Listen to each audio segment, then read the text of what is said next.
The United States Senate voted against hearing a bill by Pennsylvania Senator Pat Toomey and West Virginia Senator Joe Manchin that would have expanded background checks on gun purchases. Oklahoma's two U.S. Senators, Jim Inhofe and Tom Coburn, voted no, as the bill failed to get the 60 votes required to advance under Senate rules. The legislation was the first federal attempt to address gun violence since the massacre of 26 people, 20 of them children, at Sandy Hook Elementary School in Connecticut. The debate over guns is emotional and often loud, nationally and here in Oklahoma. More than 150,000 people are licensed to carry guns in Oklahoma.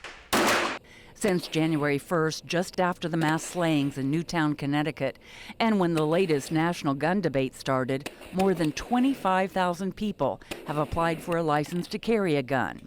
The majority of those are still awaiting OSBI approval. But you don't need a license to own a gun. At the Tulsa Arms Show, plenty of people were toting guns, either ones they purchased or guns they were selling. Not all, but many feel this way. You can kill somebody with anything. It's not the gun that kills people, it's people that kill people, you know? They blame inanimate objects for the acts of crazy people. I mean, it's ridiculous. The Tulsa Arms Show, held twice a year, is the largest gun show in the world. Joe Wanamaker is the man behind it. By the time that I took it over in 1968, it had grown to 117 tables. Now we have 4,150 some odd tables in this show. That's almost 6 miles of exhibits. There was a record attendance of some 50,000 people at the show this month. At this point, there is a bit of a panic mode to be sure that they can own a gun, or a gun that they want. Wanamaker says President Barack Obama's vow to tighten gun laws has increased sales. Gun dealers selling at the show say the demand for weapons, especially assault-style rifles like this one, has increased their wholesale price. My dealer wholesale catalog that just came before I came to this show had already surpassed the price of the gun price that I have this gun priced at. But those selling ammunition can just about name their price because there's a nationwide retail shortage. Do you think people are stockpiling ammo? Yes, absolutely. Hands down, there is no doubt about it. People are stockpiling. There's no distributors right now in the U.S. that have any ammunition or any handguns, and no assault, AR-15s or AKs or any of the unusual stuff. David Stone owns Dong's Guns, Ammo, and Reloading. It seems crazy, but I'll get, like 5 boxes of something one day. 5. I mean, if I had 50, I could sell it. The frenzy over guns was created after President Barack Obama proposed banning assault weapons, limiting the number of bullets in a clip, and expanding background checks to include person-to-person sales at gun shows and over the internet. On Thursday, the U.S. Senate, in a procedural vote, blocked a bill that would have expanded background checks, prompting this statement from the president. So all in all, this was a pretty shameful day for Washington. People like Stormy Miller of Tulsa sides with the president. The government, our government, needs to quit letting the NRA have too much power, because they do have too much power. These things that we want, universal background checks, the ban on assault rifles and high magazines, that is nothing that's unreasonable. Tulsans Sabine Brown and Erica Willis Quinn agree. They have just established a state chapter for a national organization called Moms Demand Action for Gun Sense in America. Just in Oklahoma alone, since Newtown, we've had 63 gun deaths, just in our state alone. To me, that's unacceptable. That's almost the level that other nations have in an entire year for their entire country. But Joe Wanamaker says that's not a reason for gun control.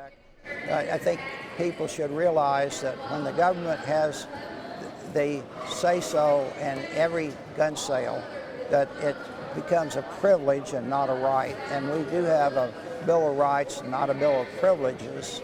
The right to bear arms was established in the Second Amendment of the United States Constitution in 1791. The weapons at that time were only single shot and were loaded with a muzzle. It's time for things to evolve, and nobody's trying to take away anybody's, guns as they are now. We're just trying to make things a little bit safer. 30-round clips are the most commonly used in semi-automatic weapons today. That's what shooter Adam Lanza used at Sandy Hook. He got off 154 rounds in 5 minutes, killing 20 children and 6 adults. He changed clips 5 times. When you take your gun, when you're empty, you dump the magazine, you take another one, you put it in what, 2 seconds? So a 10-round or a 15-round magazine isn't going to matter one way or the other for anybody that's got any experience. I would say that when Adam Lanza changed out his clip, 11 children were able to escape. I'd say that's pretty significant. My other point would be that there are people that can change it out in a second or two. Not everybody's going to be able to change it out that fast. That's a lot of lives that could be saved. The fact is, if he had locked the door, he could have done it with a single-shot rifle. I mean, it didn't take a 30-round magazine. In fact, it could probably a baseball bat. Why do people want 30 rounds? It's better to have them and not need them than to need them and not have them. Jason Dodson and other licensed gun dealers who had booths at the Tulsa Gun Show must do a background check on every person they sell to. At David Stone's store, he shows how that check works. First, a buyer must fill out a form listing such things as name, birth date, birthplace, and then answer some questions. Are you an unlawful user of or addicted to marijuana or any depressant, stimulant, narcotic drug, or any other controlled substance? No. Once the form is printed, the buyer gives a fingerprint, signs it, and dealers call an 800 number. Give your information, they put you on hold for 5, 10, 15 seconds. They come back and it's approved or delayed. Stone says a delay may mean the buyer has the same name as another person.